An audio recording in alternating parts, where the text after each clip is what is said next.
தை அமாவாசையை முன்னிட்டு அலகாபாத் கும்பமேளாவில் 3 கோடிக்கும் மேலான பக்தர்கள் முக்கூடலில் புனித நீராடினர். உத்தரப்பிரதேச மாநிலம் அலகாபாத்தில் கங்கை, யமுனை, சரஸ்வதி கூடும் திரிவேணி சங்கமத்தில் ஜனவரி மாதம் தொடங்கி கும்பமேளா நிகழ்ச்சி நடந்து வருகிறது. இந்நிகழ்ச்சியில் தை அமாவாசையன்று 3 கோடிக்கும் மேற்பட்ட பக்தர்கள் கலந்து கொண்டு திரிவேணி சங்கமத்தில் புனித நீராடினர். சூரியன், சந்திரன் சேரும் இந்நாளில் புனித நீராடினால் உடலில் நோய் எதிர்ப்பு சக்தி அதிகரிக்கும் என்பது நம்பிக்கையாக உள்ளது.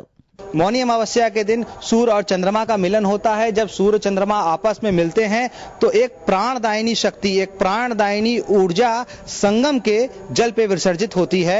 उसमें स्नान करने से व्यक्ति का इम्यून सिस्टम यानी कि रोग प्रतिरोधक क्षमता का विकास होता है.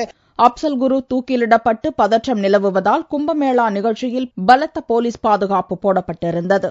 ஆங்காங்கே கேமராக்களை பொருத்தி மக்கள் நடமாட்டத்தை போலீசார் கண்காணித்தனர்.